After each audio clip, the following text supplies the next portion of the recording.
بسم اللہ الرحمن الرحیم۔ حضرت ابو ہریرہ رضی اللہ تعالیٰ عنہ بیان کرتے ہیں، رسول اللہ صلی اللہ علیہ وآلہ وسلم نے فرمایا،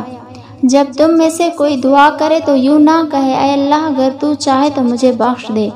اگر تو چاہے مجھ پر رحم کر، اگر تو چاہے تو مجھے رزق عطا کر، بلکہ اسے چاہیے کہ پورے عزم کے ساتھ دعا کرے،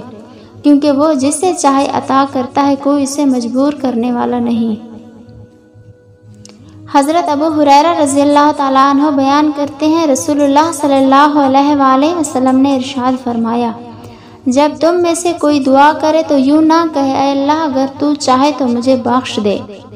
بلکہ اسے پختہ عزم کے ساتھ اور بڑی رغبت کے ساتھ دعا کرنی چاہیے،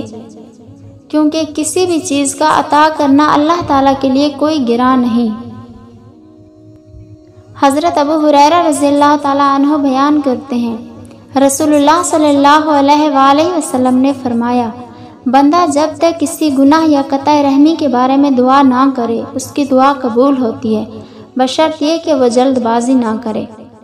عرض کیا گیا، اللہ کے رسول جلد بازی سے کیا مراد ہے؟ آپ صلی اللہ علیہ وآلہ وسلم نے فرمایا، وہ کہتا ہے میں تو بہت ساری دعائیں کر چکا ہوں لیکن میری دعا قبول نہیں ہوتی، تو اس صورتحال میں مایوس ہو جاتا ہے اور دعا کرنا چھوڑ دیتا ہے۔ حضرت ابو دردہ رضی اللہ تعالیٰ عنہ بیان کرتے ہیں، رسول اللہ صلی اللہ علیہ وآلہ وسلم نے فرمایا، مسلمان شخص کی اپنے مسلمان بھائی کے لیے وہ دعا قبول ہوتی ہے جو اس کی غیر موجودگی میں کی جاتی ہے،